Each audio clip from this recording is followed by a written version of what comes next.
Greetings, people of Internet. This is the Squares of the Round Table podcast. Once again, it's episode 17. We are back at you. With me again, as usual, is my buddy Jeff Stein. Hey, Mike, how are you? Doing great tonight. How are you? Just still recovering from a long weekend, but you can hear it in my voice too, can't you? Yes. A little more gravelly today. When you're talking all weekend, this is what happens. Yeah. And with me also with us, is Jive Ivan Rivera. Good evening, Mike. How we all doing? Hey, Jeff, how we doing? Like I said, I feel like I have the Wolfman Jack voice kind of going more today. Get a gravelly. Yeah, I've got the gravel in that voice. Whole lot of Toastmaster this weekend, huh? Toasted. Yeah. The Toastmasters International Convention was Wednesday through Saturday, and it was down at the Marriott Marquis, which is it's the new hotel down by McCormick Place, and it is really, really comfy. And it's nice, a little pricey, but definitely some nice creature comforts, and very comfortable. They did use part of McCormick Place as well. It was really a lot of fun. I got to see a lot of old friends I knew through Facebook, meet new friends, got to see some great presenters, got to watch the World Championship of Public Speaking, and I'm gonna apologize now. We did preview that we were gonna talk. I was gonna do an analysis tonight.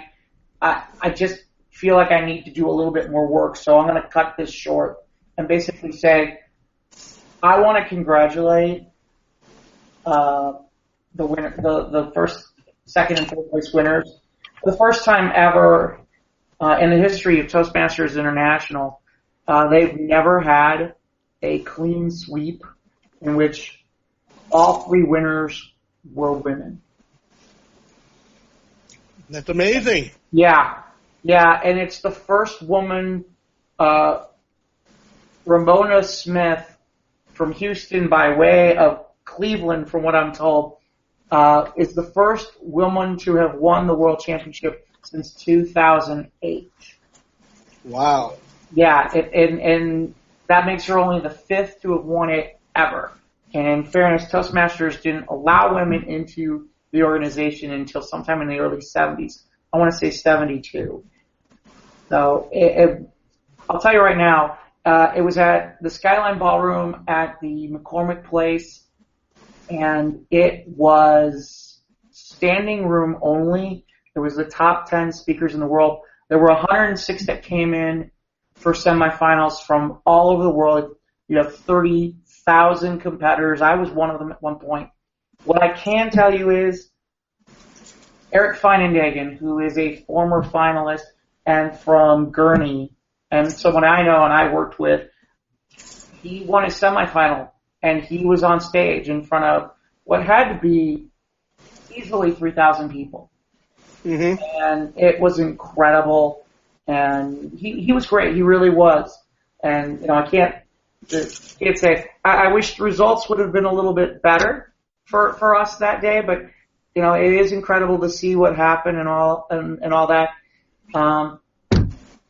Like I said, just a great weekend, and probably, in my opinion, one of the strongest fields in the World Championship of Public Speaking finals that I've seen. Now, again, I've only seen so many, so I can't speak to all of them, but I really felt that way from top to bottom. I had a good time. I enjoyed what I saw, and I think everybody else too. Everybody else did too, and hats off. That was a lot of fun. The only other thing I'll mention is there was what's called accredited speakers for more of the professional side. There's certain requirements for that, and the reason I want to mention it is I had two people who I know by the name. One is Simadal unfortunately she didn't get it. I thought what I saw was good, and I'll debate that maybe their reaction to her not getting it, but the other who did get it from Chicago was a gentleman by the name of Terry Watson, and he was incredible. And if you go to Toastmasters.org, you might be able to order the accredited speaker. I don't know what the cost is. You can take a look at it. He had the entire crowd dying of laughter, and guys, when it was over, he got a huge standing ovation from everyone in that building. There had to be easily at least 500 easy, maybe more like 1,000. Well, maybe not 1,000. At least 500 for sure. So, not to mention the people watching it online from throughout the world. So, like I said, a long weekend, a lot of great things. I'm really proud of it. It moves to Denver next year, and I don't know if I'll go. I think I'm still contemplating whether I'm going to compete next year or not, and we'll see. Okay, well, glad you had a great time. Yeah. Speaking of great times, Ivan, your birthday. Tell us about what happened. Tell us about your birthday weekend. Okay, well, my birthday weekend, as soon as I got done with the wax on, wax off event over at Cafe Mustache on Thursday night, which I met with my my fellow disc jockeys in doing 30-minute sets is something we do once a month over at Cafe Mustache, and it's run by Glenn Russell. And of course, for those of you who are interested in Cafe Mustache, it's located at 2315 North Milwaukee Avenue, and you can go online and see all the daily events that we do over there at Cafe Mustache, and that's one of them. And then that morning, I got home about 3 a.m. because my friends Drew and Ralph and I, we stayed after hours and celebrating the old boy's birthday. I mean, I started my first 2 hours right there at Mustache, starting off my day. Got here, slept it off. We left out of here around 10:30, and we got onto the highway and made our way down to the wonderful place they call Peoria. How many hours drive? That's all right. We took the GPS, which took us to a lot of back roads, so we were doing a lot of twisting and turning. But in a way, it was kind of nice that it did that, because then we got to see a whole lot of wonderful forest and a lot of great landscape and hills and houses and little businesses and bridges and all kinds of wonderful things along the way. It was really quite a humid weekend, so lucky for us, having the car with air conditioning helped out a lot. And the fact that we were able to do 70 miles an hour on most of the expressways got us there in a relatively good amount of time. We only had like a little bit of congestion on the way out to Peoria via 94, I believe. Not 94, I'm sorry, 55. My apologies.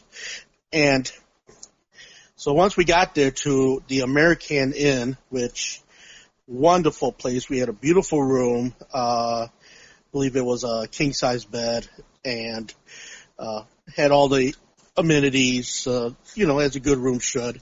Microwave, nice TV, refrigerator, beautiful bathroom. I mean, the room was immaculate. There was not a speck of dirt or dust anywhere.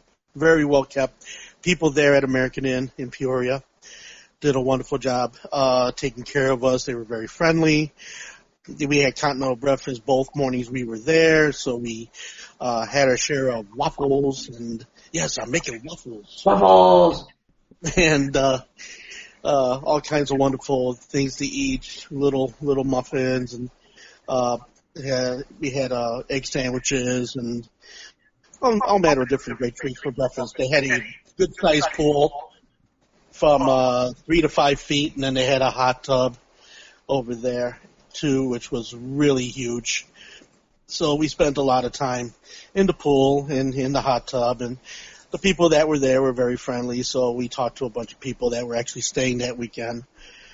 And then we got to the museum, and what's the name of that museum, honey? Peoria Riverfront. Peoria Riverfront Museum. And we got in, and we were early getting there, so our show wasn't going to start till later that afternoon. So we took in some of the other exhibits that were in the museum. We went to a planetary show, which was amazing. It was just similar to that they do over at the Adler Planetarium in Chicago. So it was just so cool to just watch from the chairs we were sitting and the 3D presentation. You just got lost in it. It was so cool. So cool. If you haven't done it, you need to do it. Then we went, got something from the concessions, and then we made our way over to the movie, America's Journey? America's Musical Journey. America's Musical Journey, which was narrated by Morgan Freeman. Of course. And who was the artist that was... Aloe Black. Aloe Black, who I believe had a big hit about a year ago. And this was centered around him leaving his home and him going around the United States into all the featured places that made America great. He spoke a great deal about Louis Armstrong, spoke about New Orleans, he spoke about Nashville, Chicago, visiting places and talking in brief and then constructing a song from every place he visited to make this new track that he was going to create. At the same time, we had a very pleasant surprise because my fiance's nephew actually was on screen for about 5 minutes in this movie, which neither one of us knew was happening. And his name is what now? Eric Lopez. Okay, his name is Eric Lopez, and he is a dancer. He's done shops. He's taught other dancers. And he did this assignment and heard nothing about it after he did the assignment. So we're in the theater, and there's a scene where they're doing a flash mob down by Millennium Park. And all of a sudden, there he is, dancing amongst all the other dancers, big as life. And to the amazement of Julie, who was yelling quite loudly, "That's my nephew!" And I'm like, "Shh, but that's my nephew!" You know, "That's my nephew!" You know, so it was funny that we actually got to see him and watch him do his groovy thing. Wow. The 45-minute documentary was very engaging, very well put together, and beautifully done. And I have to say, once it gets released to DVD, I'm definitely going to have a space for it on our DVD shelf. It was that good. If you get an opportunity to see it, please do. What's the name of it? America's Musical Journey. And it was on IMAX 3D when we saw it. So we were looking through these 3D glasses, and it was really very well done, I have to say. Very well done. So you'll be very entertained, and it's just such a great presentation. We came out exalted, exhilarated. There we go. That's the word I'm looking for. From watching it, and it just brought another level of pleasure to the entire day. Went out, took some pictures, drove around, had some steak over at Logan's. I believe that was the name of the place. Yeah, and kind of a steak bar, I guess, kind of similar to like. Kind of like a Texas Roadhouse. Yeah, kind of like a Texas Roadhouse, because we kind of went in there and there were like peanut shells all over the floor. Okay. Like a Lone Star? Is that what you're talking about? It's kind of like a Lone Star, yeah, where they have like peanuts at the tables, and of course they don't care if you throw the shells on the floor and everything. So we're just kind of like walking to our table, walking over peanut shells and such. Crazy, but the food was good. The food was real good. We had a very but before we even got to Peoria, we did make one stop over at Golden Corral. We were, on the road and we were famished, so went to Golden Corral and we kind of did it up in there. And yeah, the regular food is good that they have in there. Their desserts, not so much. I don't know why, but yeah, that was part of that whole deal. Anyway, so we left the museum and we ate and we got back to the hotel. We did some swimming. We hung out, watched some television, just relaxed a great deal. went out again that Sunday and did some more traveling and went to find a few record stores naturally on the trip. And there was one called Ribbons Records, but they were closed that weekend, so they kind of lost out on taking my money. and then we went to another one called Younger Than Yesterday, I believe.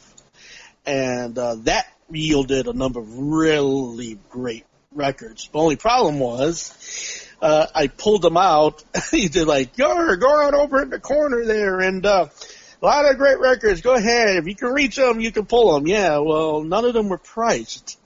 So I'm going sight unseen thinking, okay, let's see what he's going to do with this. And, of course, from previous experience, I knew that as soon as he went to the back room, I knew that he was going to start looking the prices on these things up. But that's okay, though. I mean, that's just what it is. And he was explaining to me that he had that he had some issues a few years ago and he hadn't been able to get back to the room and price all the records. And so I just kind of made his life easier by pretty much pulling those records for him. I pulled up some real major gems and reminded me how much gem they were because, well, the price tags kind of average between $20 to $75. So I was like, okay then. But I did take a bunch of $5 records with me, and that was cool. And amongst the $5 records, I actually got a bunch of really good ones. So that yielded some wonderful things. Then we went to One World Cafe afterwards, and it was an amazing place. The food there was just so good. And it was a place that seemed to be more at home in Logan Square than it did in Peoria. It had that kind of a vibe to it. So it was really very cool. So it was then we got back and over to the city. When did you get back to home? We got home here, about 7:30? About 7:30 Sunday night. And so then we were both just so beat. We just ended up just vegging out on the sofa and everything, and we just all fell off after a while.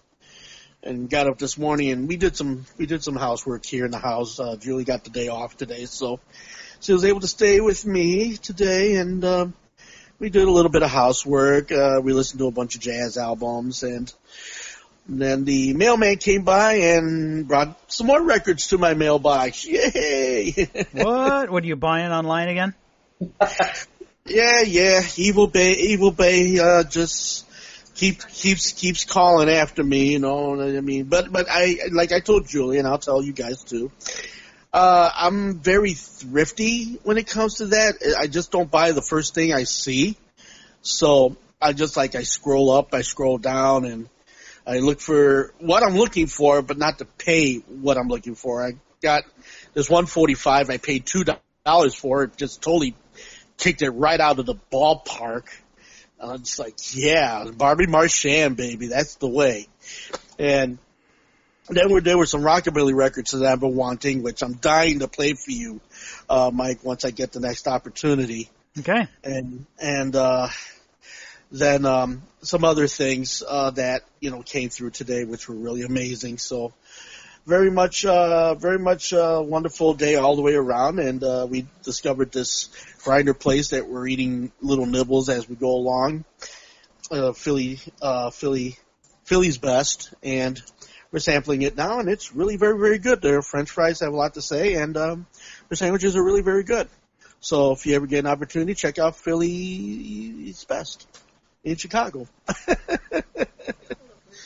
And then also I have a number of gigs happening this week as far as what's happening in Chicago. Of course, I'll be at Electric Jungle tomorrow from 2 to 7, and 1768 West Greenleaf in Rogers Park.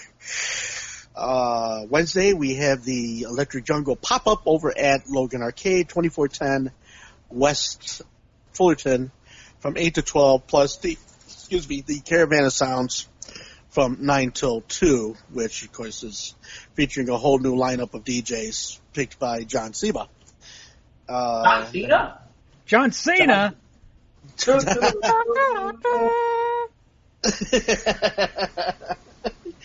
And then, not John Cena? No, not John Cena. John Seba. Oh. Well, I guess we can't see it. Oh, no, I guess not. I'm sorry to disappoint you. But, and then Thursday, I don't think I have anything going on. I think Friday I've got Mathers, like I always have Mathers, from 12 to 4, 3235 North Central Avenue. If you like your coffee, if you like breakfast, if you like hanging around with guys 50 and older, I'll be there from 12 to 4 o'clock. You like breakfast and hang out with guys 50 or older. You know, some of that's okay, some of that sounds a little creepy.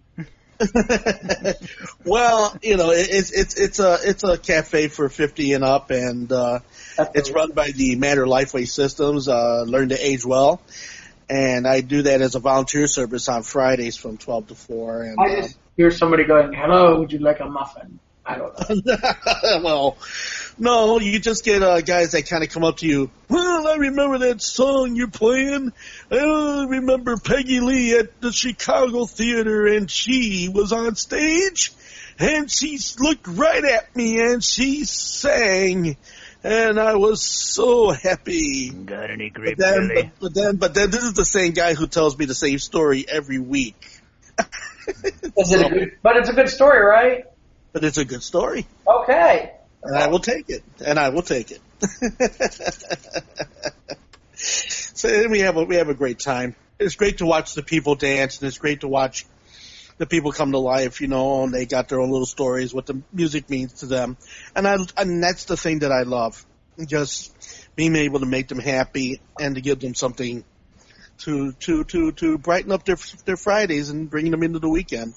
And we have a lively crowd, real lively crowd. I mean, I do have, I guess you would call fans, I guess, that actually come to the gigs every time I'm there, and it's great. You know, you got groupies.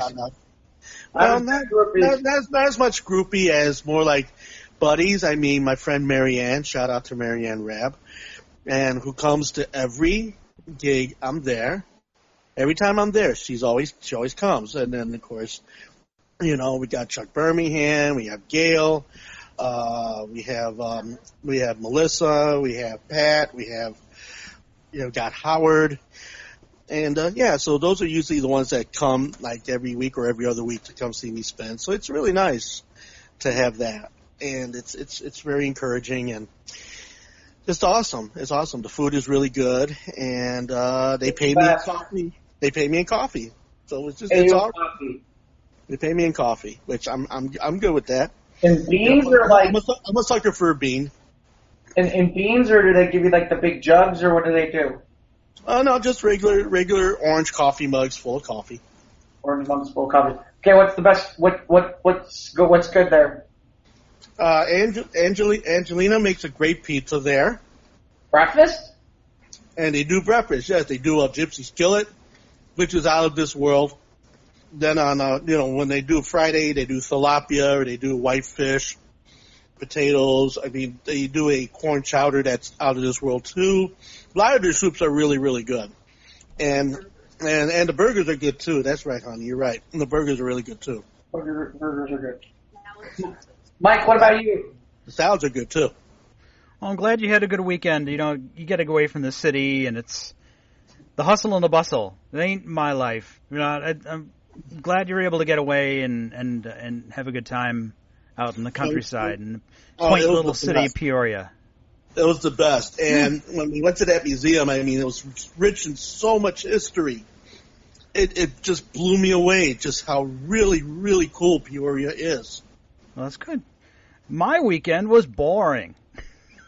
What? Yeah, it was just boring. I worked all day Saturday, and then Sunday we just had a little get-together with the family because my niece is going away to college. She's starting her junior year. Where's she going? Whitewater, up by Janesville. Oh, okay. Oh, yeah. And so we had just a little get-together, a little dinner with my family. A nice discussion. And this weekend we're starting to go through things. I'm starting a purge, I think. Mm-hmm. You know, it's like I found this old article that Ivan dated, like gave me the exact date of the article. Maybe I'll post the image of the article up on Squares of the Round Table's Facebook page, and we'll show it that. And it just goes to show, like 19 years has gone by, and then Jeff posted it was a year ago today. We had our famous little power lunch, if you want to call it, I guess, for lack of a better term, just to brainstorm and just get together and discuss, just to get caught up. Just to do the big hang. It was too long. Yeah. It was. It was way too long. So then some months later, we started this little thing. But regardless, so we started kind of just going through the house, like shredding, finding old documents, and disposing of evidence. No, no, just kidding.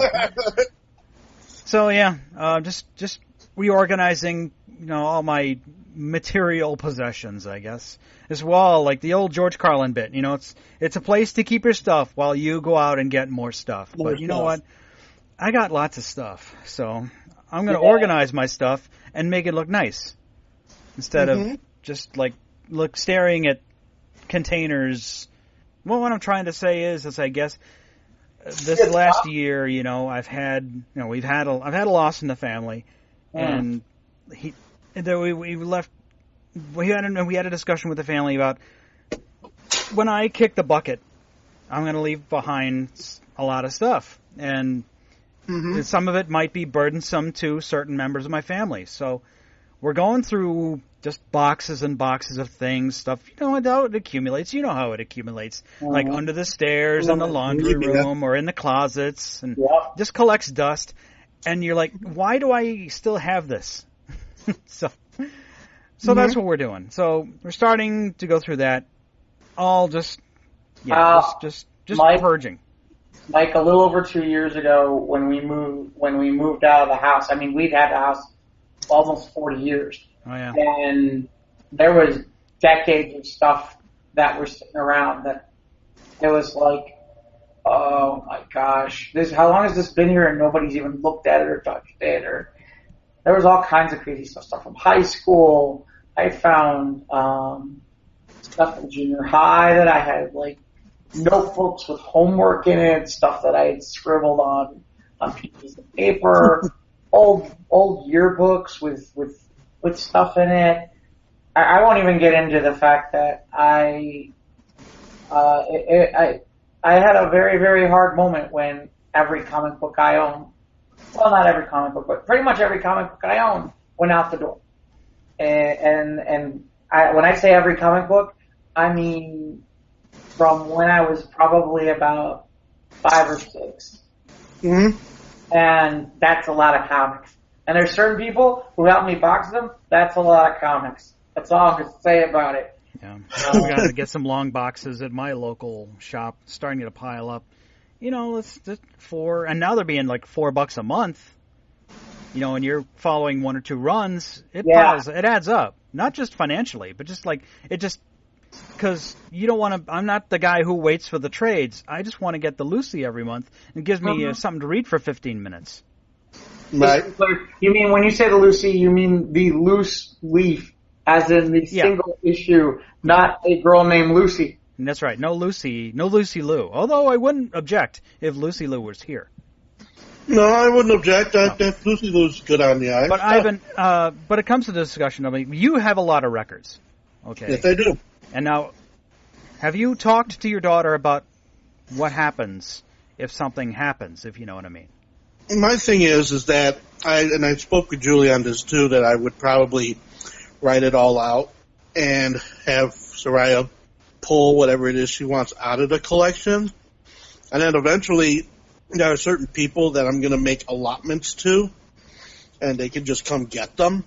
Then whatever is left will probably go back to whatever store or whatever place I'm associated with. Like if I'm still associated with, Electric Jungle, then I'm going to kick things back to them, or I'll probably have a private auction and then just auction the whole shebang off. Yeah. Or, also too, I would, make Julie the executor of my musical estate, and then I would have her do as she would see fit with all the recordings and all the, I'll hand her all the rights to the Dusty Manian name, to the, Blue Moon Night name, to the, Soraya's Purple Sunset name, and everything that happened to, everything that's going to happen to the master tapes and all the stuff that I have that I've collected. So not that I want to take this into a dark turn, but we do. It's a contingency of all of our stuff. Yeah, and you have to think about these things because there have been enough times, especially when you work in the hospitality business, where you watch people.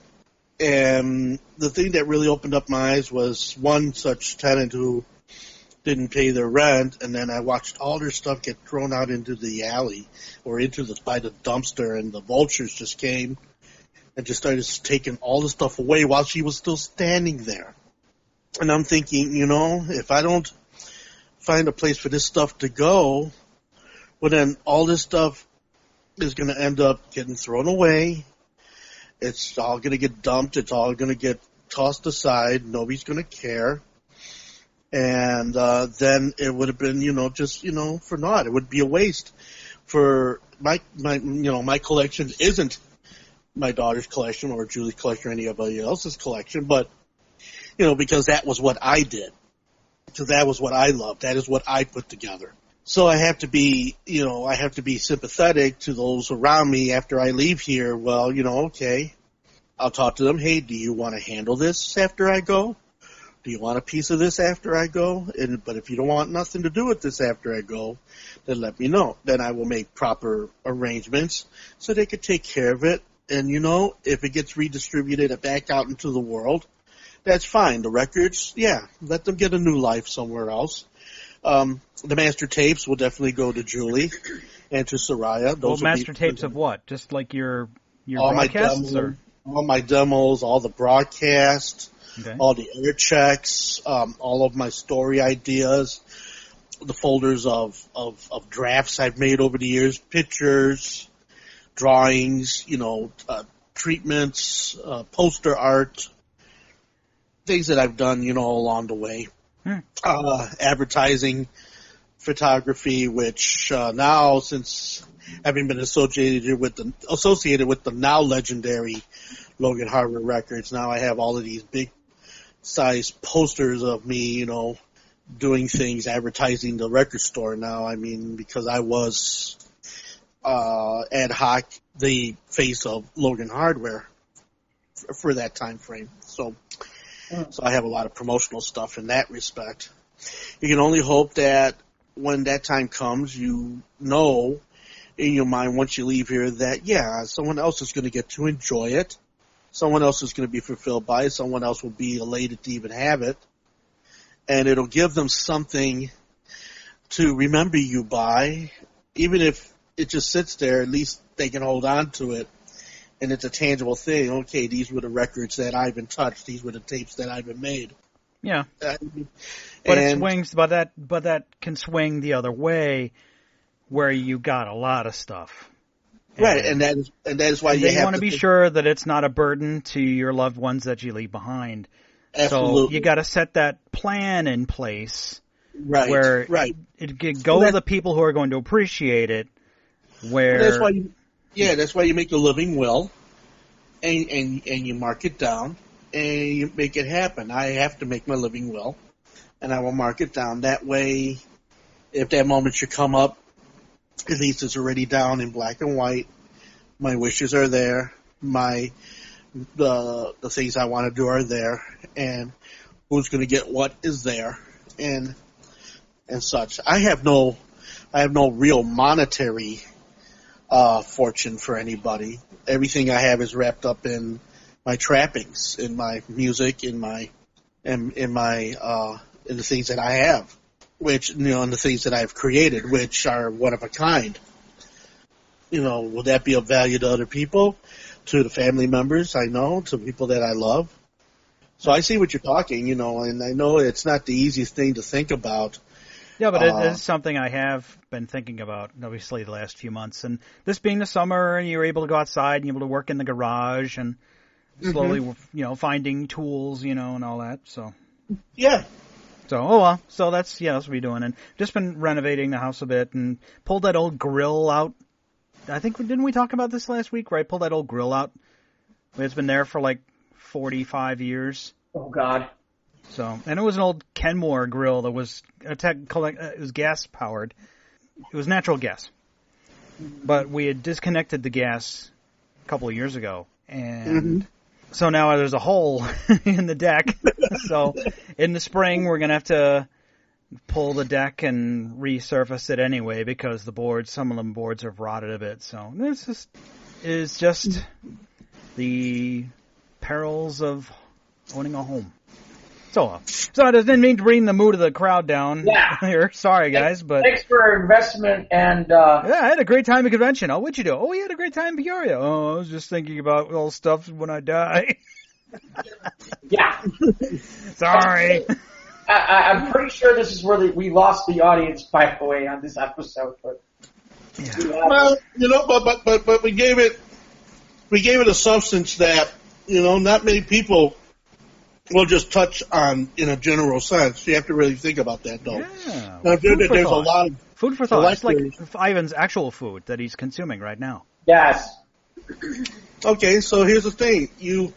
The people that listen to our show, they're all collectors. They all got a great amount of stuff. They all got a great amount of things that they collect. It's something that you just got to think about. Well, where's this stuff going to go? I mean, is it going to go to other people or is it going to go to the shitter? You don't want to go to the shitter. It's interesting you say that because I think that's one of the interesting aspects. And because it's funny, Mike mentioned about comics and stuff, and it's interesting because, like you said, comics are for some of them are the single books are for some maybe even more than that at times now. Yeah. And that's the minimums. And I still like to feel a book in my hands and read it. And maybe it's just a generational thing. I don't know. There's something about having that and, finding, on a nice day, finding a park bench and reading comics or going to go and grab an ice cream as a kid and have your comic books and try to make sure that you don't get ice cream all over your comic books. That kind of thing. I think there's just that creature comfort feel for it. And I think it's interesting because in the future, I don't know how soon or how long it takes that maybe, especially with comics, that when it all goes digital, that some of this stuff is going to get phased out. It's just like when I go out, and even to this day, you've seen my post on Facebook, and those of you who have me on the Facebook page, I'll go out on a summer's day with my picnic portable or with my Vest-Track miniature record player and my little case of records, and I'll sit on a park bench, and I'll just sit there and I'll play my records to my heart's content, not even in my headphones, out loud, so you can hear the music everywhere. Well, even for example, though, for some people who are unaware, if you haven't been on Ivan's page, and one of these times, by the way, Ivan, when you do your little live sets on Facebook, we should send them over to the Squares of the Roundtable podcast. Some people might want to hear them. There's some good stuff in there, and the reason I'm bringing this up is it's funny because when you do that, really in reality, especially with something like Facebook, it gets collected for all time and eternity. So for some people, it's like, okay, I don't need the records because you played them, and I can go back and I can listen to them because you put that out there. Well, and that's the joy of sharing what it is I do. And and not everybody's going to like every record I play. Of course not. Mm-hmm. Everybody's different. But you have this happy little owl on a branch, dancing between two turntables and just lost in the joy of just sharing the music that means so much to me. The music that gives me the life that I've come to know. And in the hopes that you spin and people listen and you make them smile, even just the records or just my actions or just what you see on my face or what you see me do when I spin those records. I can only hope, and this is what I love to do, I can only hope to bring a smile to your day, to let you know that, hey, I know how life can be, and nobody is guaranteed it to be a good day every day.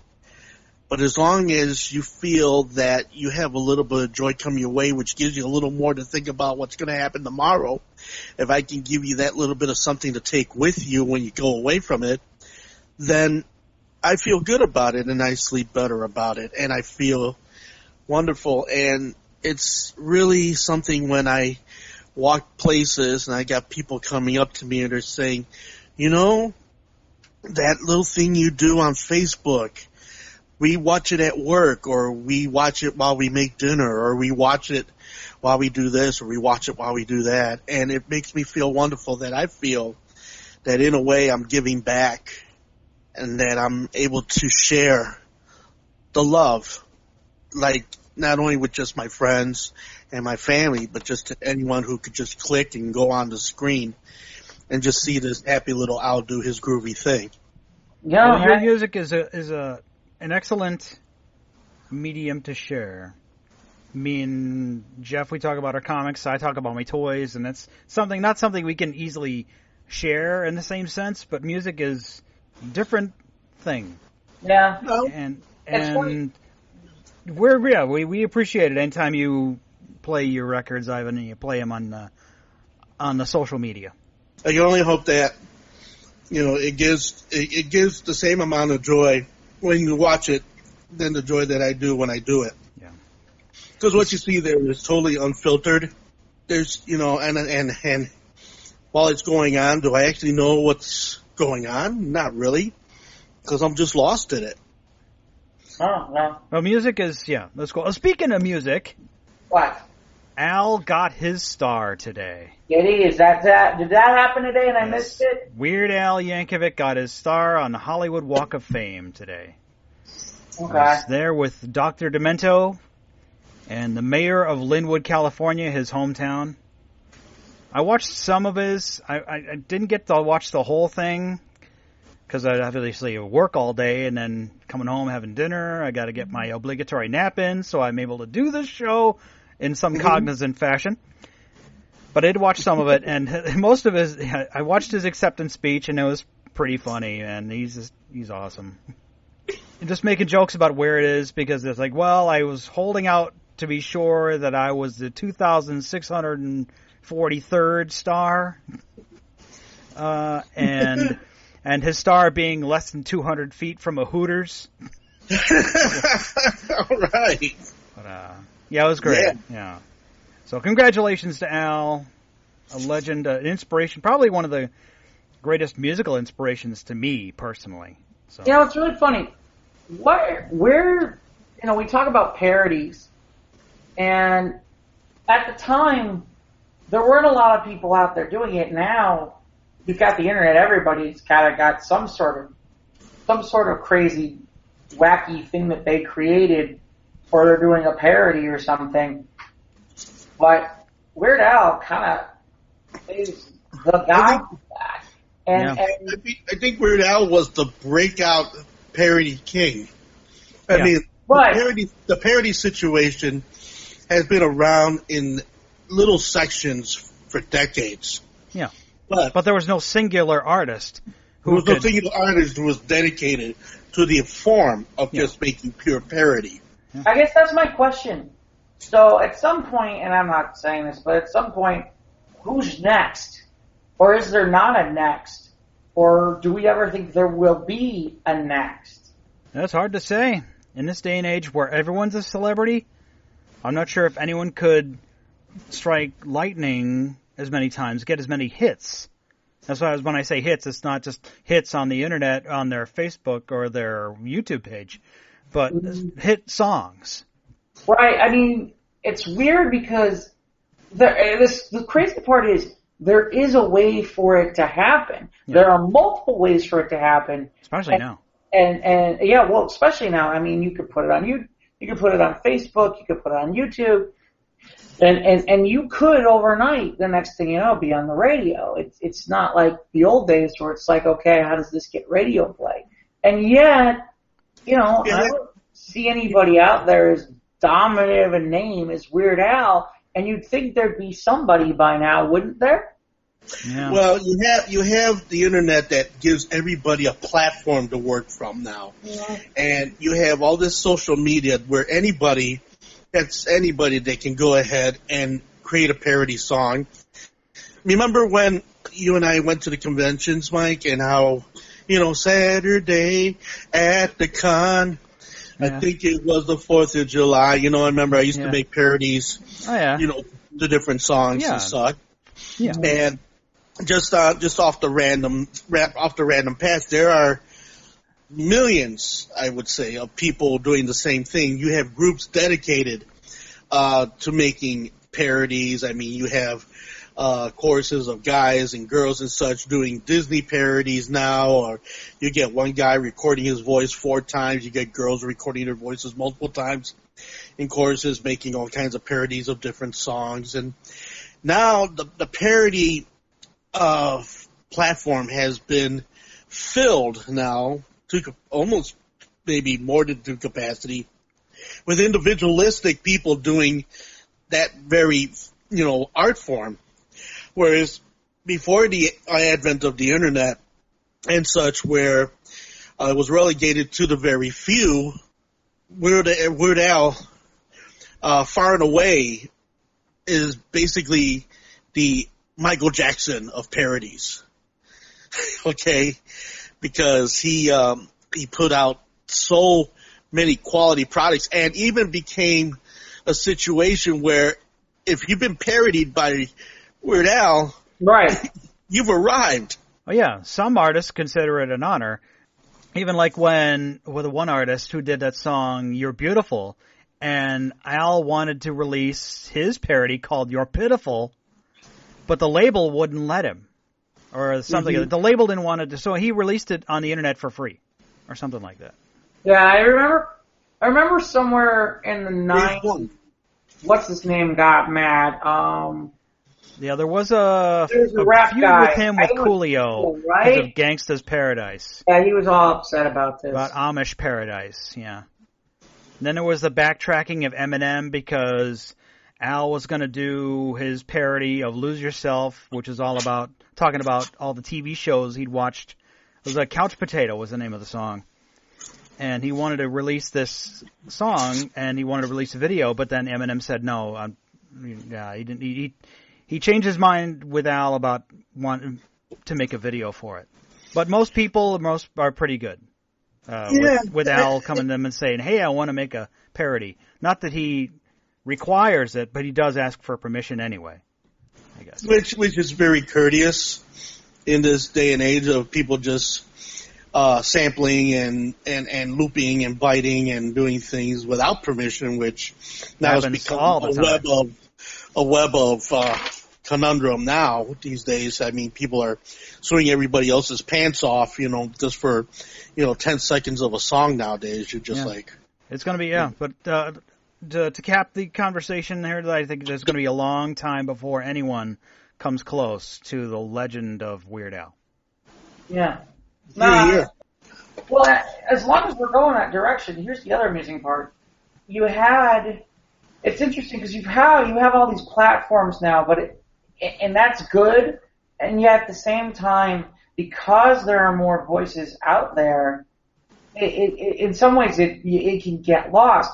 Whereas when we were kids, there was the Dr. Demento show, and the Dr. Demento show was a nationally syndicated radio show that you could find in almost every major market. It's still on the air, yeah. Remember, was it late Sunday nights on Loop on 97.9? Yes, it was midnight. Yeah, okay.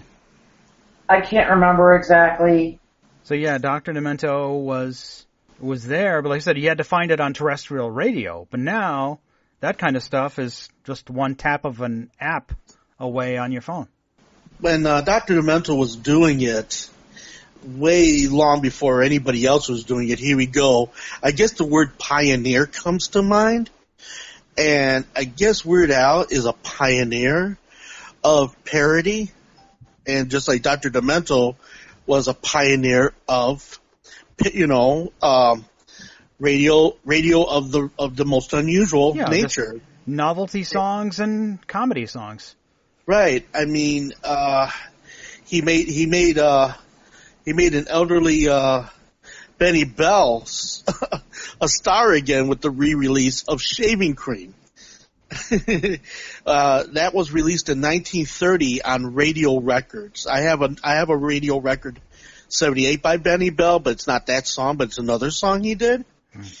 And for him to go ahead and unearth that and then play it on the air, and then Vanguard Records came around and said, hey, well, that is really a very popular song, and so so an elderly Benny Bell got it leased out to Vanguard, and he was actually able to make a little bit more money than he actually did when he first did it back at that time and place. So he did benefit many people. Dr. Demento did benefit many people who might have not gotten the airtime that otherwise, because, well, let's face it, novelty songs were it's a one-shot thing, They're Coming to Take Me Away, Ha Ha, by Napoleon XIV. Spike Jones and his City Slickers.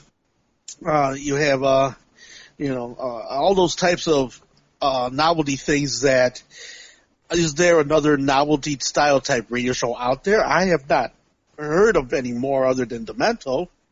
Right, that's what I mean. I mean, is it just that it's past its prime, or is it that just nobody's thought about doing it?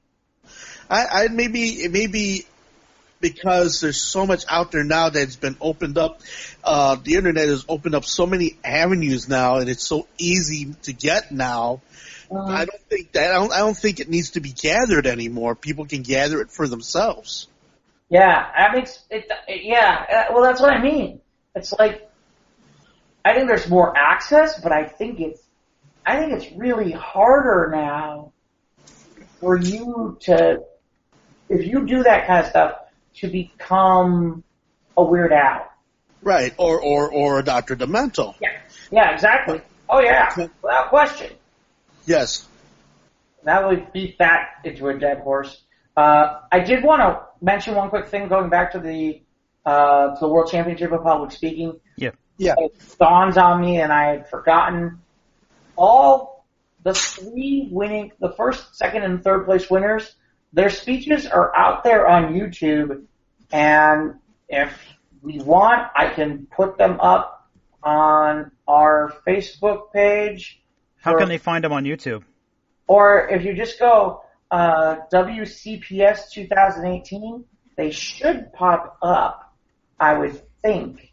They should pop up. I don't want to do it now because I don't want to make any trouble while we're doing this. Yeah. But they should pop up. So yeah, that's probably the best way to do it. And they're about 7.5 minutes tops. So definitely interesting to see if you want to get a chance. By the way, because we were talking about with comics and storing and all that stuff.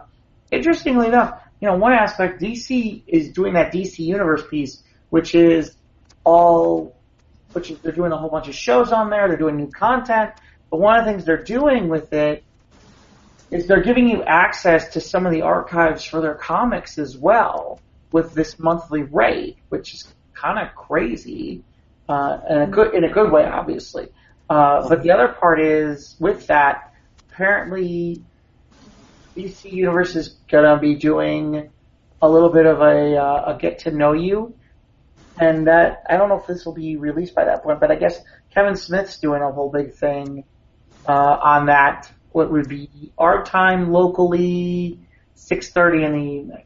So I don't know what it'll be interesting.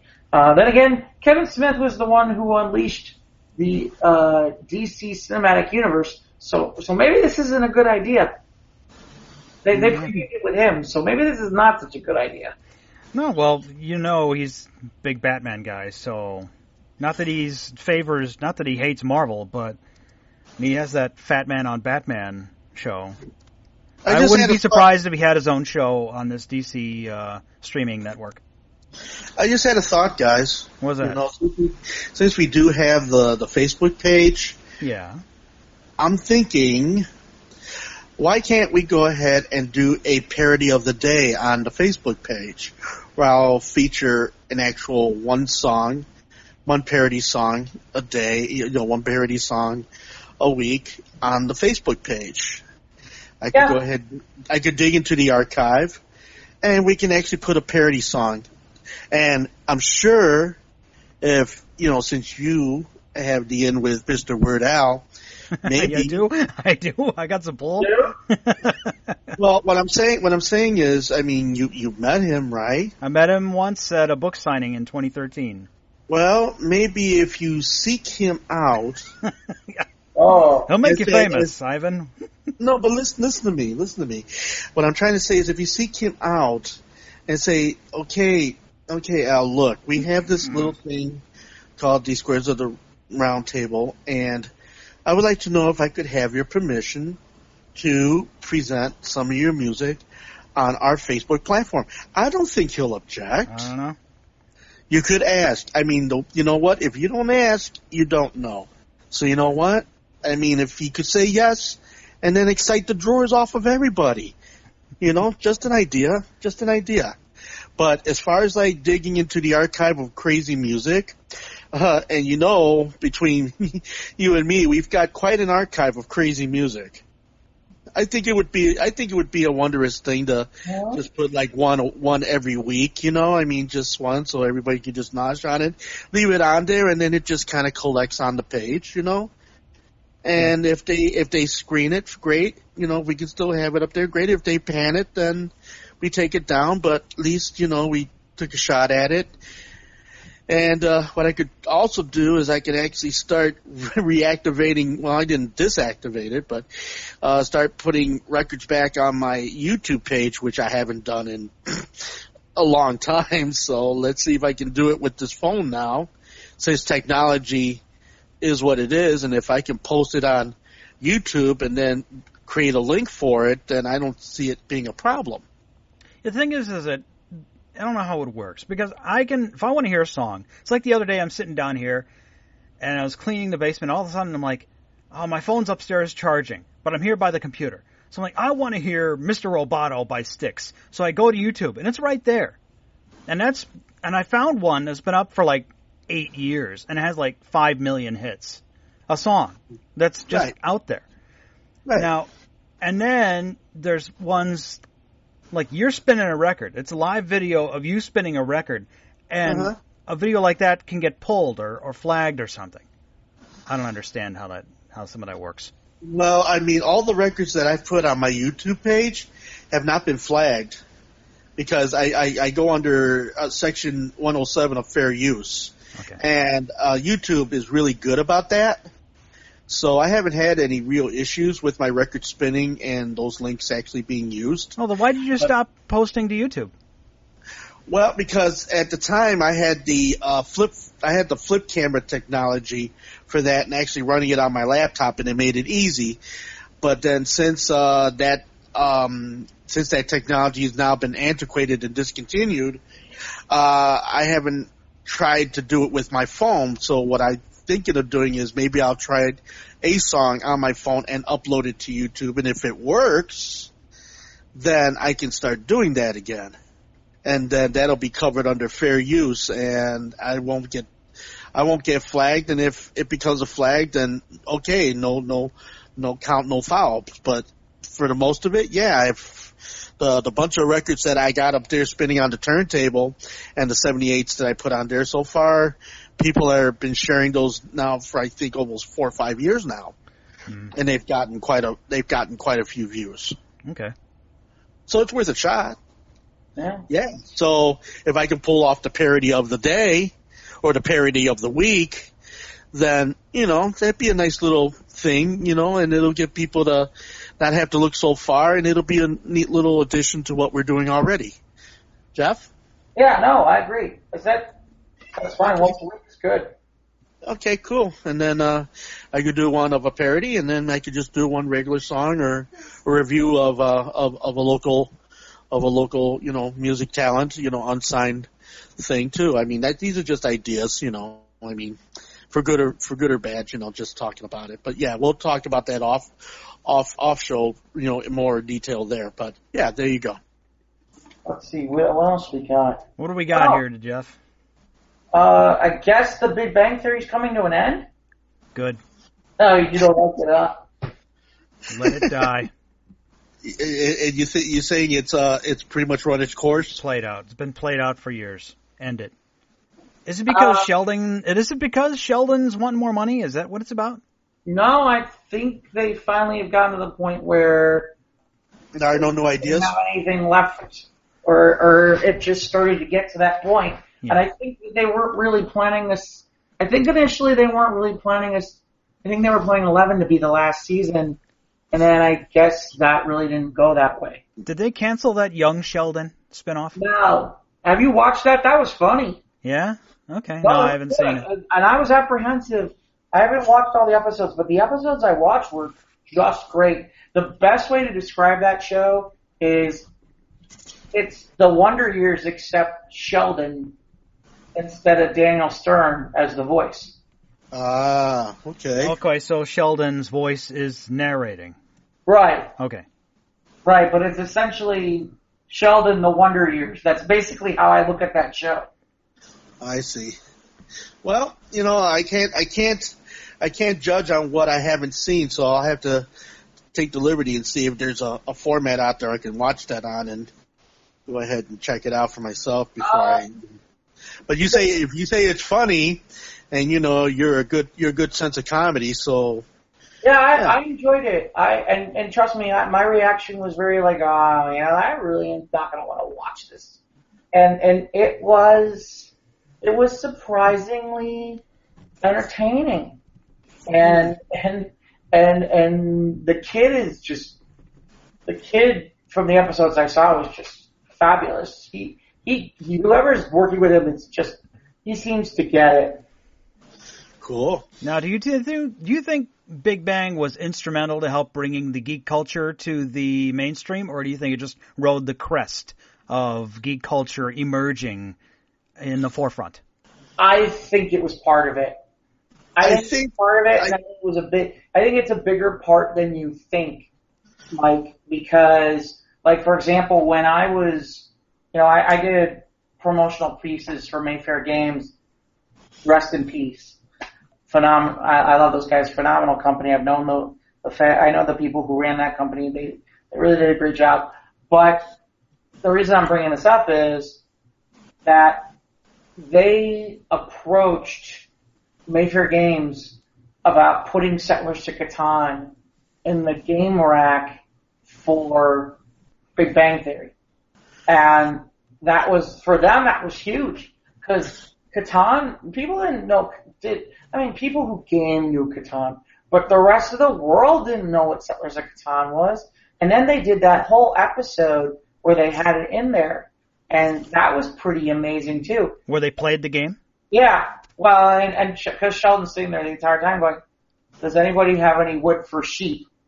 And the other two, not the one married, not the one who was with Penny, the other Not two. Leonard. Not Leonard, Howard and Raj are just laughing, and they're like, I'm sorry, could you say that again? The craziest part was, because I know the people at Mayfair, would you believe they had no input in that episode and didn't know it was happening when they did that section? How do you like that? Yeah. Did they see sales boost because of that episode? Yeah, they didn't expect. Well, the problem was they didn't know it was coming out and that was going to happen. So they couldn't track it or any of that kind of stuff. So it's like, it was funny. I'm like, wow. And I'm like, and they're like, yeah, then we didn't know that was coming. I'm like, oh my. So like, yeah, all of a sudden we just had this, hey, everybody's interested. A sudden surge of interest in the game. Because of that.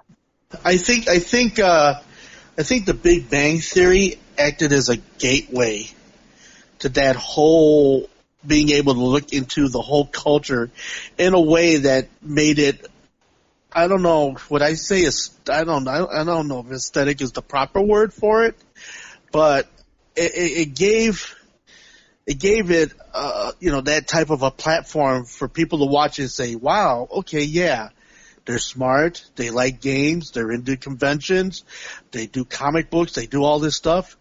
They're just like me. You know what? It's funny. You know what it is? I will tell you where they really had the biggest factor. Cosplay. Because they always had those guys in those crazy, they always had guys in in crazy costumes that they were going to events or stuff. Right. And they always had them in a crazy costume. And I think that helped it become a little bit more mainstream. I think it brought it to the attention of the peoples at home who weren't otherwise watching things on, say, the internet or on YouTube or on other things. It brought it to the living rooms. Yeah, well, I mean, to put perspective on it. Like I'd go to Gen Con, especially in Indy. Wisconsin was a little bit more. The times where it was in Wisconsin, they were a little bit more. They were like, okay, we're cool with the crazy. But Indianapolis, when they went to Indianapolis, they weren't used to what goes on with Gen Con. They weren't used to the people in the crazy costumes and all that kind of stuff. And there was some and I do think a show like Big Bang Theory that they probably watched on TV, the general audience, probably helped, when people like that came into town. It made it comfortable for them. Yeah, and it's CBS's bread and butter right now. Yeah, that's going to be interesting too, because I don't think CBS really wanted them to end yet. I don't think that was something that they wanted. So, that's interesting too. But the thing is, when a show, it becomes this point where, when you try to end a show, you try your best to end a show where people are not at the point of, oh, my God. You want to try to end a show where it's kind of like, okay, well, you get to that point, but then it's hard to just figure out what that point is. So it's just like when people write for cartoons and then the franchises start coming in and saying, well, now that you've made the cartoon, now you got to start doing things more like the way we want you to do it because we want you to sell toys now. Maybe they didn't want this extra involvement and they just wanted to get out while the getting is still good. It was always amazing too. I think part of it is the people involved in the geek culture, the people, and when I say people, I mean the movers and shakers. They got it. They understood that you wanted them to do that stuff, that you wanted them to be in the costumes, that you wanted them to be playing D&D on TV, that you wanted them to be talking about comic books, that you wanted them to do all this type of stuff on TV because it helped your products and it made more people come through the stores. I wonder how many people came through comic book stores because of the fact that the Big Bang Theory and all that. I'm sure it helped a great deal because it's on television, so it like it says, it was in the front rooms of the televisions of America, front and center. So it brought it to every home that tuned into it. So I'm sure that I don't know what the ratio of would I say, maybe dare I say 3 out of 5 homes that had people who are into cosplay and D&D or gaming or toys or comic books. It helped that kind of a cause out, do you think? I think so. I do. And it made silent. What do you think, Mike? I'm sorry, I had my microphone muted. That's what happens when I take a sip of my beverage here. I want to be sure you don't catch the slurping. Aha! We caught you anyway. Caught me anyway. So anyway, what I was saying is that it's the highest rated show on CBS right now, and although network viewership is in a steady decline, at least in a format that is readable. that, like, Nielsen ratings don't mean crap anymore because They everything's don't. streaming now. Well, So anyway, it's still out there, still popular, and it's riding the crest or whatever you want to say. That it's helped, or at least it was, maybe it's serendipitous that these billion-dollar Marvel movies are coinciding with the popularity of this show. I think that's part of it. But they were out there before the Marvel movies. I mean, they were out there talking about, and in fairness, it's a Warner Brothers property, so it's not like they were totally talking about them. They were talking about The Flash. Yeah. And if anything, it's kind of funny. They talked about the Green Lantern movie all the time, and they make fun of it on a regular basis, more than Ryan Reynolds. Yeah.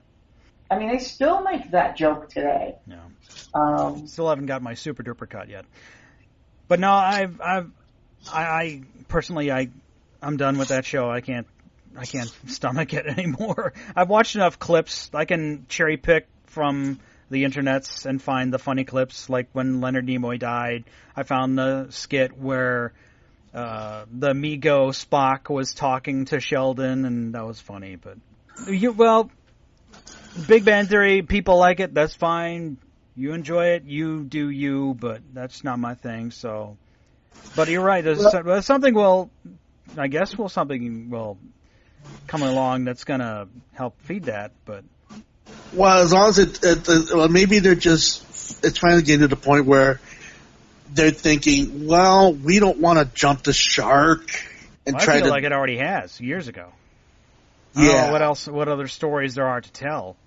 Right. I think the wellspring is evaporated out of the whole program pretty much. Yeah. I mean, what else is there? Well, it's hard to say because there could be plenty out there. We just don't know it. I mean, well, this is true, but now will it translate into an episode of The Big Bang Theory because of what it is? See, that's the kicker. I guess we're gonna find out in the future what it's like. In a year from now, we'll be talking about that the Big Bang Theory was long gone now. Like when Friends ended, everyone was all like, "Oh my God, was it NBC that carried Friends?" Mm-hmm. Yeah, I was like, what's going to happen when Friends ends? And then it did, and I think Joey had his own show for a season or two, and then that was gone. Most of those people that were on Friends didn't fare off as well as when they were as friends. Mm-hmm. Jennifer Aniston, she's still on she's on a magazine cover every month of some magazine. Oh. She's still doing magazine covers. Well, she's doing magazine covers. She does commercials. But when was the last really good Jennifer Aniston movie that you ever saw? Okay. All right. There Bruce you go. Almighty, I think. Wasn't she in that? I don't know. Then, as far as David Schwimmer, what's the last David Schwimmer thing that ever got any attention? Or pretty much the whole bunch of them in the collective of who they were.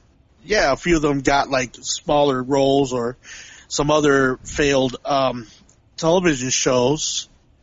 It's like what happened on Seinfeld. Look at Julia Louis-Dreyfus, and she's had of Seinfeld. Yeah. Yeah, Seinfeld's still doing that show where he's in the car with the guests. That's on like his 7th season. That's still going on strong, man. Well, good on him, but everybody else is just kind of like, kind of floundering. Yeah, well, Cosmo kind of buried himself when he had that tirade in one of his stand-up routines. But George Costanza, what was it? I found an old, like you go to YouTube, you find an old McDLT commercial with him in it. Like, I miss the McDLT.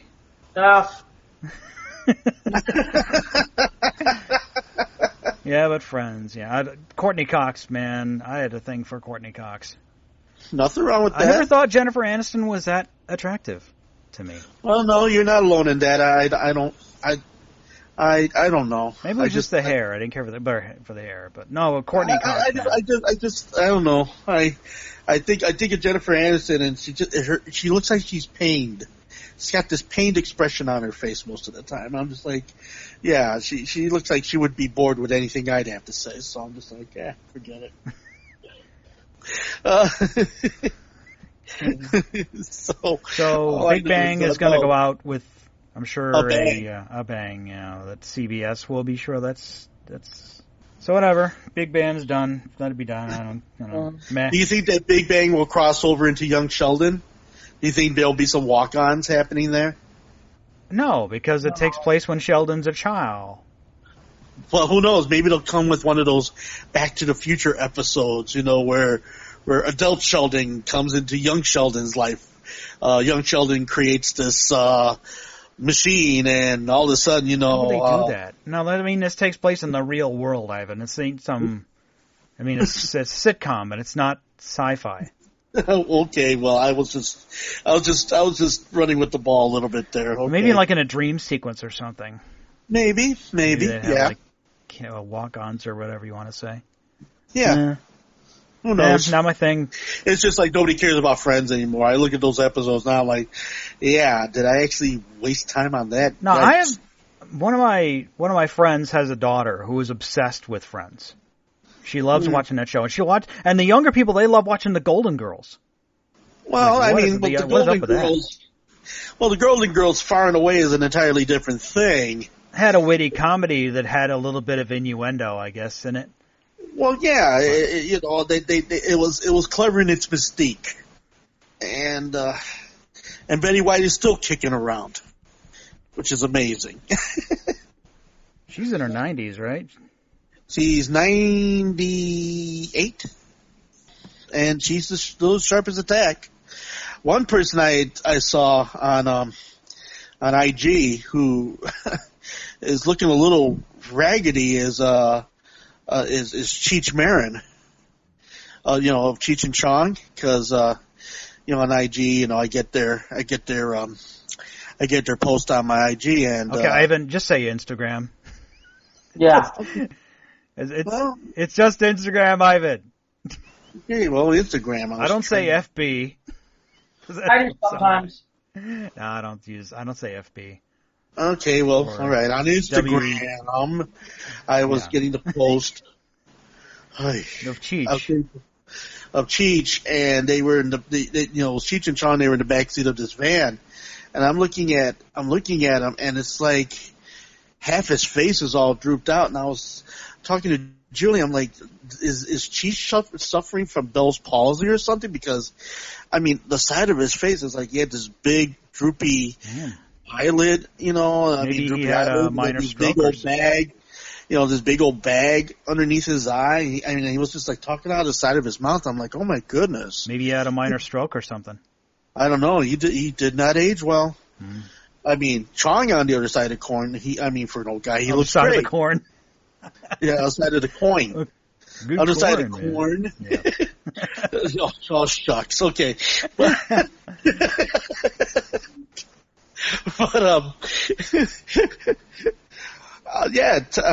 the kernel of corn jokes, Ivan. I get a kick out of the corn. But Tommy Chong seems no worse for wear. He's as effervescent as ever, and still fighting for their causes. So it's kind of funny to see that, and like, wow. A lot of who we grew up with and watched on TV and in movies, and you're thinking, my goodness, man, you freak out at just how time has gone by. It's amazing. It's like, who was I seeing the other day? Like, who was it that I was like, I saw him on TV. I'm like, oh my goodness, people who have not aged well, who have been in the public eye in my formative years, and now you look at them now, I'm like, oh my goodness, they're getting old. Yep. Reminds us of all of our mortality. Christy Alley. I used to be pretty fun. I used to be fond of Christy Alley, and I watched her as she went through all of her transformations. I guess is the best. Well, she had some issues with her with her weight. With her weight and such. And I think she was Weight Watchers for a while. She was Weight Watchers. She was the spokesperson for Weight Watchers, and she lost the weight while she was on Weight Watchers. Yeah. But then, not long after she got out of the franchise, she put all the weight back on again. Well, it happens. And she was in a 2-season series called Fat Actress. I don't know if you're familiar with I heard this. of that. Yeah. So and then she was basically trying to bank on the fact that she was definitely big. And now she's with I think she's with Jenny Craig now. And she lost all the weight, and now she's with the competitor now, with Jenny Craig, doing Jenny Craig now. Oh, okay. And I think she's also working on a new series too. I don't know the title of it off the top of my head, but I think she's working on something new too. And, speaking of things in the works, I saw that you posted on the Facebook group about Aquaman early screenings, Jeff. Yeah. Yeah, it seems as though that's a possibility. And the verdict is? That's good, okay, but not great from what I'm hearing. That means there might be a little bit of time to tweak it before the film comes out. Not really. Well, now they're in post. I mean, they're finishing all the effects, so maybe they can tweak some of the editing to improve it. Isn't that the purpose of early screenings? I think they were, maybe that's part of it, is what you're talking about. We got almost 4 months. I think it's for critics. Actually, I do think it's for the critics. I think it's for the critics for them to look at. Oh, okay. Well, do you think that it's going to be one of those situations where it'll run in the theaters and it'll have a second life on DVD? It's possible. No. Okay. But I think something else that might be coming out in a second life on DVD than it did in the theater was the Happy Time Murders. Because I know nobody went to see it. Yeah, I thought you were supposed to go see it. Yeah, you have been playing it up for a month, and they're like, nope. Yeah, what was that about? Well, because Hal's away for the weekend having a heck of a good time with the woman that I love, and, I didn't get around to seeing it. So I was doing something a lot more meaningful. But I did read some things, and Julie read some things, too, that, it didn't fare well at all at the box office. No, apparently not. Just not creatively bankrupt, I guess. Just it wasn't creative enough for where Ted was. It worked in that sense. At least Ted 1. Ted 2 didn't perform as well. Ted proved that you can do that and make a teddy bear movie that's raunchy. Well, it was successful in that regard. But I think people don't learn from everybody trying to stretch a franchise out. If you got the movie, and if it's already funny and everything like that, why milk it for what it's worth? Just leave it as a standalone thing and then wait a while, and then, not 14 years like Incredibles, but, but at least give it some time in between before you go ahead and try to come up with a 2 or a 3. But I'm getting away from the original point. The original point I'm making here is that, Happy Time Murders, I got a feeling is probably going to get maybe a little bit more of its money back in DVD, but it's going to be a 1 weeker, I feel. Yeah, I don't even know if it's going to get. What I mean by a 1 weeker, it's probably going to be, there in the theater for 1 week, and then they're going to drop it off like a bad habit. The Crazy Rich Asians was number 1 last weekend, whereas the Happy Time Murders, on a budget of $40 million, it made $10 million last weekend. Oh my God! So that doesn't look good. It's one word: bust. Well, it's not Kevin Spacey, but Yeah, it's not $600. Yeah, but everyone's at least the articles that I've read, they kind of they focus on this being a Melissa McCarthy vehicle. But really? I'm not sure how. Because most of the ads don't have anything to do with her. No, it's all about the puppets. Right. She was just what the trailers and promos are. Throughout the entire movie. She was just incidental to the puppet actors that were in the movie. I mean, she wasn't the central character of the movie. Well, So how is that a Melissa McCarthy vehicle in any sense? Oh, because she's the big star attached. and she's credited as a producer. Oh, is she really? Yeah. Well, she's been coming under some hard things as of late. I mean, the thing that happened to her with Mike and Molly and that whole big debacle. And have you heard about that? No. Well, what it was that Mike and Molly was another vehicle that was doing real well on television, but then Melissa McCarthy, was getting all matter of heat because she had, gotten so big. And so she decided, you know what, I want to start losing weight and I want to start slimming down, and the channel that had the show wasn't having it. So they dropped the show altogether. Whoa, really? Yeah. I would have a hard time. Why did I not remember? Hold on, I gotta look this up. Go ahead. Molly. Yeah, because she wanted to lose weight and such, and they didn't want that to be the situation, because I guess part of the appeal was because of the fact it was two people that was this big couple together. Okay, well, I'm just reading I'm just telling you what I've read. What I may have read may be erroneous, I don't know, but that's what I read. Okay, here's Snopes. And for all you out there who are not aware of Snopes, I know Snopes is where you go when you want to find out things. To make sure it's true, make sure it's not bullshit. Well, no, I'm not saying you. I'm just saying in general. This happens all the time. I get nailed on this too once in a while.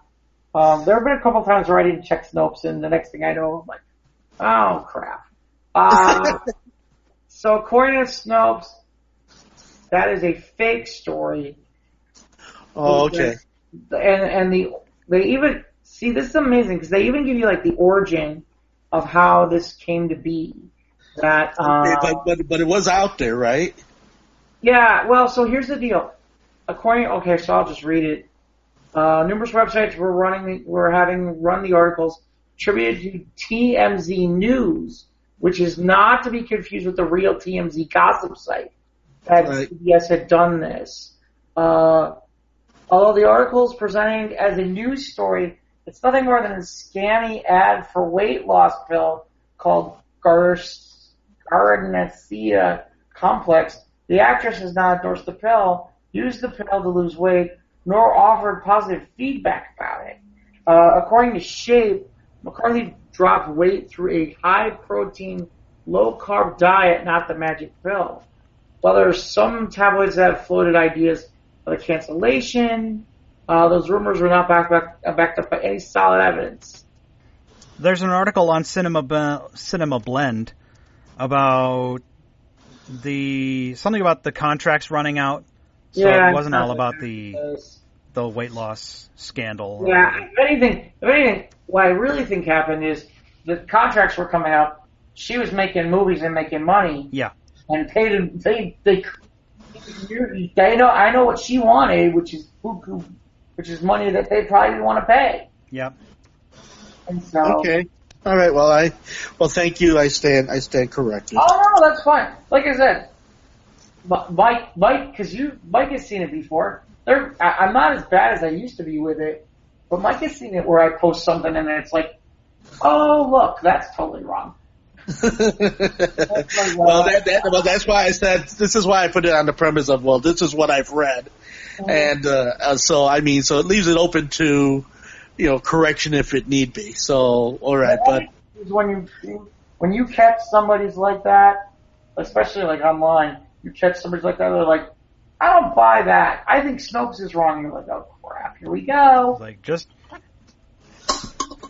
Yeah, but it's like the old internet joke about, if you read about it, it must be true, and if you don't believe everything you read on the internet, quoted by Abraham Lincoln. Yeah. I saw another one recently from Theodore Roosevelt too. Yeah. So it was one that I posted. I saw you some laying down in Florida for 50 cents an acre. Yeah, 10 million.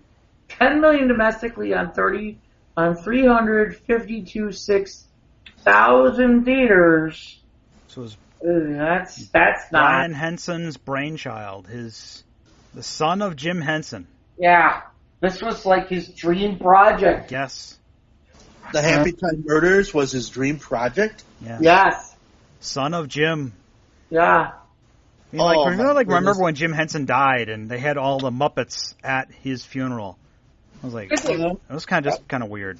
That's creepy.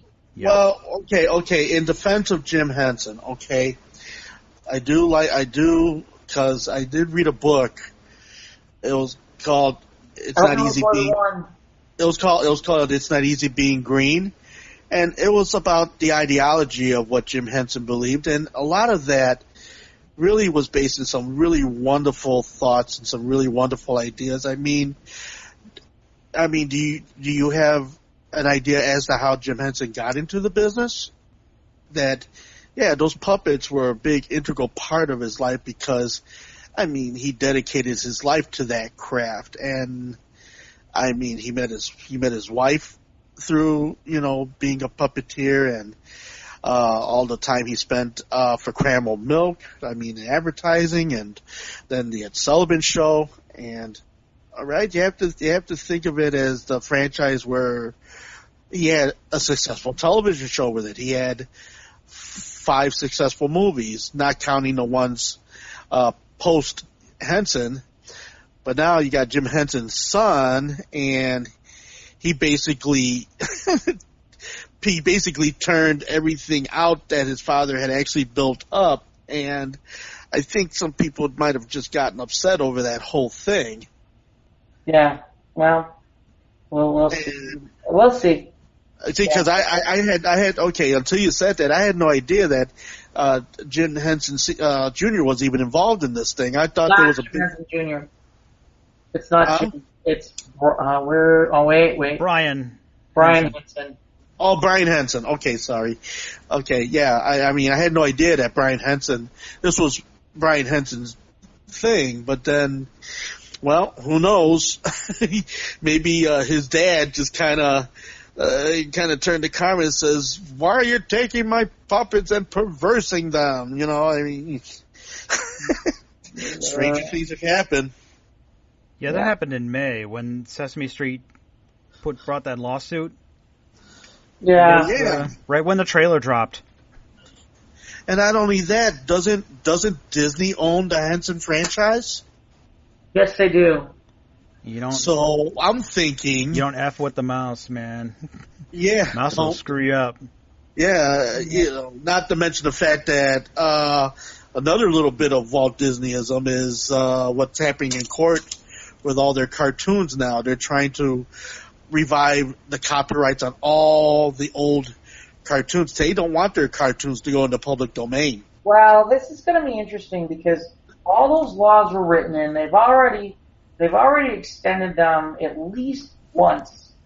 I can't remember if you could, I believe and I'm just saying this in general as an example, I believe you can actually create Superman, but you can't but it has to look like what it looked like in the first, I gotta double check this. I think it has in the first generation, like when Maxim Day Fleischer did it in the 40s. Yeah, that stuff. Yeah, the original look. Yeah, and with the colors that were inverted in the costume. Yeah, probably. And then my understanding is that you cannot, there's certain, a lot of the villains aren't available back from that point where it's the. It's okay, you pretty much battle thugs on a regular basis, so it's I just wonder if you couldn't then create your own villains, create your own thing, and do, I don't know. I mean, but at some point, I know that, with comics that's happened. Marvel hasn't run into that problem yet. Maybe they're just starting now. But I know DC has because of Batman and Superman and those characters being older. Okay, here's an interesting thought. Speaking of character recreation, who created Batman? First off, refresh my memory. Bob Kane and the other guy. Is it Larry? think Bob it was Kane, the young guy. Okay. the other guy. Okay. Nobody knows the Now- other guy. It was just everyone knows Bob Kane. Okay, well, Bob Keane created a cartoon called Cool McCool. Now, Yeah, we If know. you Yeah, want- we've, okay, so if you look at Bill Finger. Bill. Yeah, if you look at Cool McCool, many of the villains were parodies of the 1966 Batman series, but just by different names. well, of his Rogues Gallery. Yeah, Exactly. So thinking that if you could go ahead and recreate Superman in the first generation, Max and Dave Fleischer form, and having watched all 17 of those episodes myself, and seeing that all of the established villains that we come to know today didn't exist back in 1939 to 1941 when those cartoons were made. And were done, the first 7 done by Max Fleischer, and then the other remaining episodes done by Dave Fleischer when Famous Studios split from Paramount, which that's a whole nother story. But yeah, could you go ahead and make that Superman with those original villains, or can you alternate the same type of villains from today and just give them different names to get away with it? I don't think so. yeah. Well, it's like remember as a kid watching the old George Reeves black and white Superman. All he did was fight gangsters. And I remember watching him on the Super Friends, and oh yeah, there's Lex Luthor and there's Brainiac and all the other, Right. and Solomon Grundy hates Super Friends. And then to turn on George Reeves, he's just fighting gangsters. Well, I guess maybe because it was kind of boring to me. That's because they didn't exist yet. It's just like Yeah. if you watch the first 2 Batman serials, the one made in 1942 and the one made in 1949 by Columbia, who then of course Del Lord, who produced the Three Stooges, produced those serials. Which, for those of you out there who don't know what a cereal is, and not the thing that's in the bowl that you eat, but actually was a set of 15 episodes that you had to come every week to see at the theater. It was sandwiched in between the 2 movies, or it was shown before a movie. So you would get the newsreel, you get the color cartoon, you got the short subject, which that's what it was, or the serial, and then the movie. Right. So, and when you watch those Batman serials, you're thinking, yeah, all they fought were thugs, or the closest thing they got to anybody interesting. Well, from the 1942 series, that was during the war, so naturally, they had that whole propaganda thing going on with World War II happening and fighting the Japs and that type of thing, and which the Superman cartoons also centered around that whole mentality back then, because that was made just about when World War II broke out. Yeah, and Wonder Woman as well. Yeah. Right. So, and then in 1949, when they revisited the Batman series again, the second serial, then also too they worked with mad scientists and stuff like that. But yeah, there was no character build up of any kind from. Yeah, no recurring supervillain. Yeah. Right, exactly. So it's just like all these one-off situations, not like they developed these long story threads like they did in the comic books later on in the late 1950s and 1960s. Jeff, did you ever see the movie about the creator of Wonder Woman? No. It was like a story about. I meant to, but I did not. He was a full-on polygamist. He had Yeah. 2 wives. There's some other weird stuff too. There was also a movie about what happened to George Reeves. I think it was called L.A. Confidential. Yeah, it was with Ben Affleck. Right, Ironically. which of course played on the thought, did George Reeves indeed kill himself, or was George Reeves murdered? Which they never found out whatever happened in that case. Yeah. That was never solved. Hey, fast, just wanted to mention, they did come out with a little bit more information.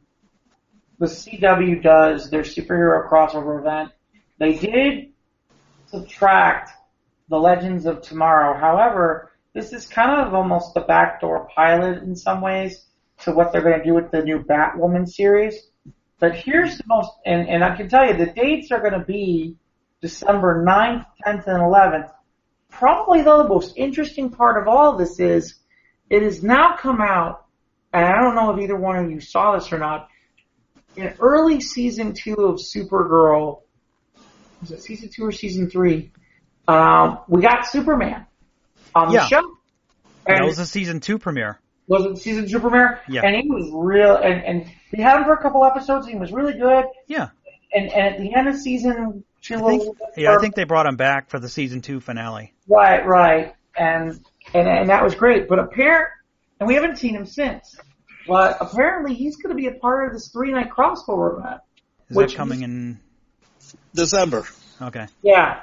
Which kind of makes me interested. I haven't looked for a lot of rumors, but I thought it was interesting because they've kept mum about how they're going to handle where's Batman, what's going on with Batman, and it just kind of made me wonder. I wonder I think that they've said that Batwoman is going to be on the main Earth with like the Flash and Arrow, but what if she wasn't? What if she was on Supergirl's Earth so that way you could have Superman? And then it's interesting because you could do regular crossovers between Supergirl and Batwoman and do kind of like a world's finest thing on a regular basis, and that would be that would be. I think that would be awesome. When does season 4 of Supergirl start? I'm sorry? When does season 4 of Supergirl start? You're asking. How dare you ask me questions like that? Well, you should know. You're all about the WB. I know. CW. No. They're going to focus on Red Sun kind of arc. They're going to do they're going to do a well, yeah. You know, when you have the rights to Mike Miller Mark Miller properties and like Red Sun, that was done for Superman, and yeah, I'm sure you'd really want to use those. And for those who are not clear, Mark Miller, aka Mark Millar, the guy who created War, the guy who created Wanted, Kick-Ass, and Kingsman. So you're talking. Let's see, Supergirl. Hold on, damn it! This is really becoming a pain. All right. Well, while you're looking that up, I want to just say that I'm following the current Batman series that followed the wedding between Bruce and Selina. That spoilers didn't happen, but Dr. Freeze has killed. Apparently, Dr. Freeze was accused of murdering 3 women because he's trying to bring his wife back to life, and he's on trial. And Bruce Wayne's on the jury. Whoops. But it's a good story, and Bruce is still emotionally distraught from being left at the altar by Selina, so he's dealing with that. So it's still good. It's good to see some good Bruce stories. Yeah. So now I have it. So Supergirl starts October 14th. Everything's kind of in October for CW. Flash is October 9th. Actually, October 9th, back-to-back, Flash and Black Lightning. And then Wednesday, October 10th, is Riverdale at 7 o'clock Central Time. And then Supergirl is going to be moving to Sunday night, essentially from what would be, I believe it would be 7 to 8. Ironically followed by the new Charmed. And then Monday the 15th is Arrow. Are you going to try watching Black Lightning again? Oh, I like Black Lightning. You liked it? Okay, I thought I heard you didn't. I remember you didn't. Legends of Tomorrow doesn't start until October 22nd. Oh. Interesting. Yeah, I like Black Lightning. I thought it was really, really good. Okay. In fairness, Black Lightning should have gotten more play. And I think the reason it didn't get more play is because it came out at the same time as Black Panther. And if it had not come out at the same time as Black Panther, I think more people would have been talking about it. because it's well done, well crafted. They're using a lot of the stories from the TV, not the from the comic books, and I'm looking forward to seeing where they're gonna go in season 2 with some of this. So I'm in. Okay. We got you here to help keep us on point with all the CW stuff. I hope to get back together with my buddy and finish Cobra Kai soon. Because I loved that. That was a good series. So I want to finish that. Well, what was I? Oh, you know what? Well, we're almost near the end of the time. Remind me, I have some stuff from over the summer that we could talk about for series when we come back. Actually, Labor Day coming up. Any thoughts on Labor Day memories or what you like to grill or what you guys are looking for in terms of food or? Well, I'm going to be going with Julie, and we're doing a party for her nephew, and so we're doing a going away party for him because he's going to Los Angeles. Is the same nephew who was on in the movie? Yeah, exactly. Did he didn't tip you off or nothing about that? He did it, and then they never got back to him on it, so none of us were aware that they were even going to use the section of that part of in the movie. But obviously they did, and it just became this big, surprise for everybody. Okay. And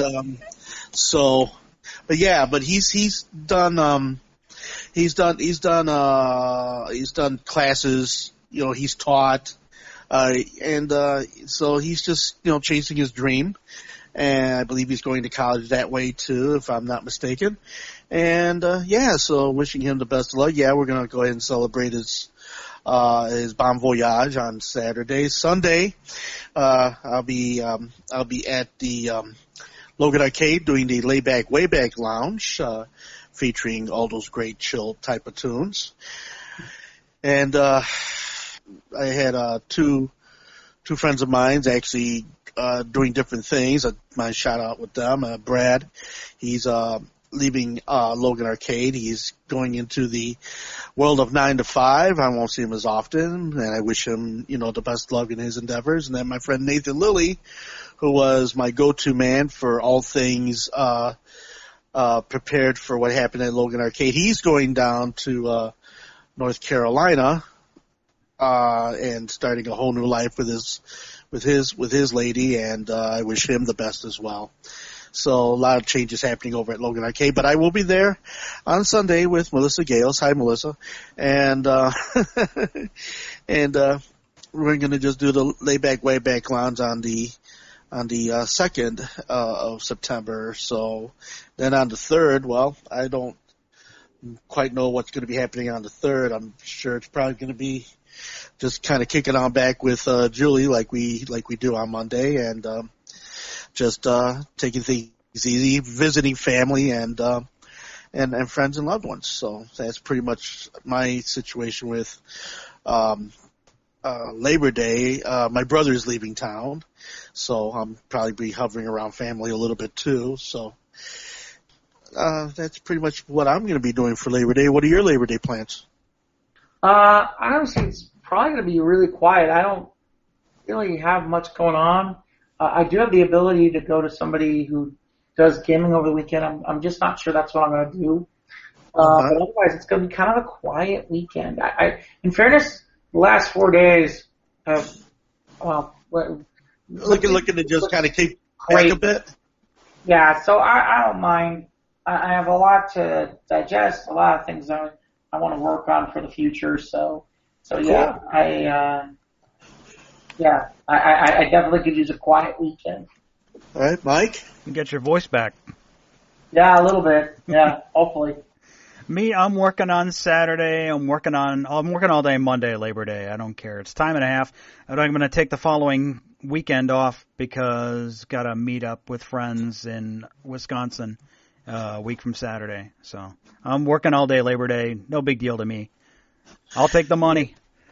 Yeah, speaking of taking the money, I mean that's the reason why I'm not joining you for the Dairy Con meetup on the 8th. I'm going to miss all you guys up that way because I'm going to be doing double duty that Saturday. I'm going to be Double duty? Yeah, I'm doing double duty. I'm doing double duty spinning that weekend. I've got 2 parties to do. D-U-T-Y. That's right, D-U-T-Y. And yeah, I'm doing a party from 4 to 8th with a married couple that saw me over at Sleeping Village, and they wanted me to spin for them. And then that night is my usual Saturday night over at Cafe Mustache, where I go ahead and I spin tunes on that night. So yeah, it's going to be a lot of music on that Do day. you wear a mustache while you DJ at Cafe Mustache? No, I don't wear a mustache, but I do got a mug that says "Have a Mustache Day" Okay. that I drink out of. That's not even a pun. That's just a silly. mustache pun. Okay. Mustache. All right. Speaking of things we don't get, we need to get going, I guess. We are taking a week off next week, are we not? I believe. Yes, we Yes, will not we have a are. new show for Labor Day week. We'll be back in 2 weeks with some surprises. That's for sure.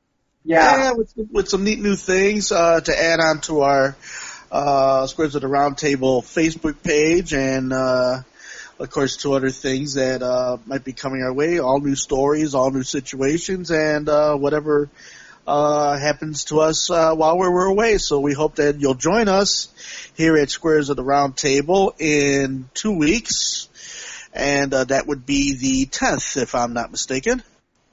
No, the week of the 9th, the 10th, or something along those lines. Yeah, something along that.